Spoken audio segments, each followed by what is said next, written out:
As countries increasingly engage in a race to net zero, what should governments prioritise now to help accelerate the evolution to an equitable, decarbonised future?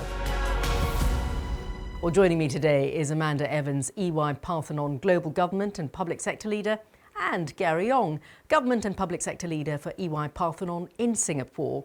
A very warm welcome to you both. Thank you, Sharon Shade. It's great to be here. Very happy to be here. Gary, let's start with you. How are governments in Asia Pacific navigating the decarbonisation imperative? Well, they're doing three things. The first is they're catalysing green energy pathways to accelerate the transition to renewable energy sources, such as geothermal or hydrogen. The second is they're looking to kind of support companies and businesses with resilient and sustainable growth. And third, they're accelerating the transition to a net zero economy using different policy levers, such as a carbon price tax.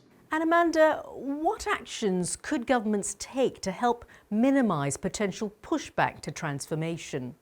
Achieving decarbonisation goals for governments really requires them to strike a very delicate balance between designing policies that will work for the problem and policies that will be adopted by citizens and industry. One of the most powerful things governments can do to minimise pushback, whether that's from business or from community, is to work inclusively, work transparently and collaboratively with all the local stakeholders right from the very start. What advice would you both give to governments as they look to accelerate their transition to a net zero economy?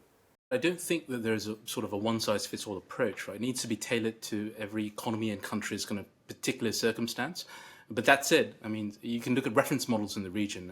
One of them is Singapore. They've announced that they're going to triple renewable energy sources by 2030.